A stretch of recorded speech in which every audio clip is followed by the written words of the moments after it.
ஒவ்வொரு வார்த்தையும் சொல்லும் போதும் மதச்சார்பின் சமூக நீதிக்கான அரசாக இருக்கும் கட்சியாக இருக்கும் பதிவிட்டே இருந்தார் எங்களுடைய தலைவர் விஜய் அவர்கள். தேர்தலுக்கு முன்பு மட்டுமல்ல, தேர்தலுக்கு பின்பு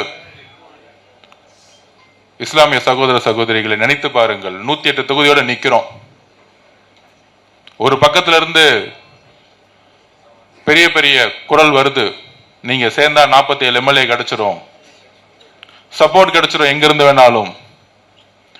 108 எம்எல்ஏ வச்சு ஆட்சி அமைக்க போறோமா இல்லையா தெரியாது. காங்கிரஸோட ஆதரவு கிடைக்குமா கிடைக்காதா தெரியாது.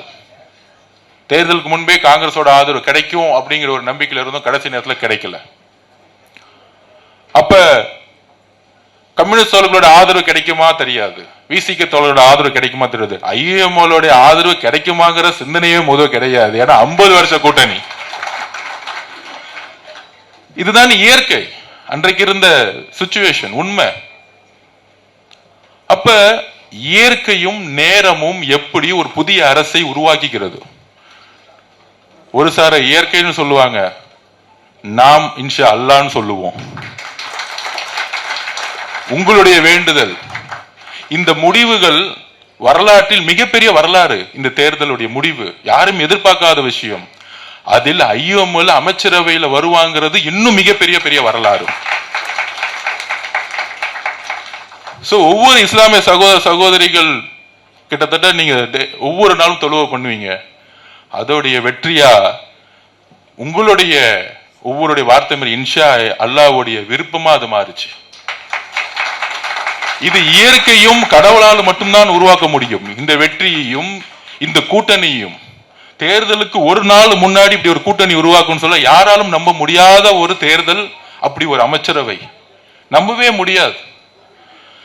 அப்ப எங்களுடைய தலைவரும் சரி நாங்களும் சரி உறுதியாக சொன்னார்கள், அந்த பக்கம் 47 பேர் எம்எல்ஏ வாங்கி அப்படி நாம் முதலமைச்சரோட காங்கிரஸோடைய 5 எம்எல்ஏக்களை நம்ம ஆதரவு கேட்போம். மதச்சார்பையும் சமூக நீதிக்கான அரசை மட்டுமே நாம் உருவாக்குவோம். ஏன்னா இப்ப ரீசெண்டா திமுக சொல்லிட்டு இருக்காங்க, இவங்க பிஜேபி சொல்லிதான் கேட்கிறாங்க, பிஜேபி சொல்லிதான் கேட்கிறாங்க. அப்படி இருந்தா ஆட்சி ஜெயிச்சு முடிச்சவனே அங்க ஆதரவு வாங்கியிருப்போம். அப்ப காங்கிரஸ் திரு ராகுல் காந்தி அவர்கள் ஒரே குரல் 100 எம்எல்ஏ ஜெயிச்ச பிறகு உங்களுக்கு ஆதரவு கொடுக்கணும், மக்களோட வெற்றிக்கு ஒரு மக்களுடைய தீர்ப்புக்கு வணங்கி அவர் ஆதரவு கொடுத்தார். அதற்கப்புறம் கம்யூனிஸ்ட் தோழர்கள், அதுக்கப்புறம் விசிக தோழர்கள், ஐஎம்ஓ தோழர்கள். இந்த ஒரு பிணைப்பு இருக்கு.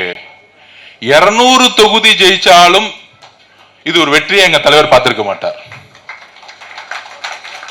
ஐயா காதர் மொய்தீன் அவர் ஐயா அமைச்சரவை பங்கெடுத்த சொன்னார் எங்க தலைவர், விசிக தோழர்களும் நம்மளுடைய அண்ணன் ஷாஜகான் அண்ணன் அமைச்சரான உடனே எங்க தலைவர் முதலமைச்சர் பார்த்தவர் சொன்னது, இன்னைக்குதான் நான் மனநிறைவோட தூங்க போறேன்னு சொன்னார். இப்பதான் என்னுடைய அமைச்சரவை முழுமை பெற்றதுன்னு சொன்னார். அப்படி ஒரு அழகான ஒரு அரசியலை இந்த 75-80 நாட்கள்ல உருவாக்கி ஒரு நல்ல அமைச்சரவை நோக்கி ஊழலே இல்லாத ஒரு அரசியலை முதல் முறையில் மாண்புமிகு முதலமைச்சர் உருவாக்கியிருக்கார். இந்த அமைச்சர்கிட்டே கேட்டு பார்க்கலாம். இன்னும் பட்ஜெட்ல பணம் இல்லைன்னு சொல்லக்கூடிய ஒரு குறையா இருக்கலாம், ஆனால் பட்ஜெட்டில் ஒதுக்கக்கூடிய பணம் முன்னாடி எப்படி சென்றுச்சு, இப்ப 100க்கு 100% எப்படி மக்கள்கிட்ட போயிட்டு இருக்கு. இதுதான் புதிய நிர்வாகம்.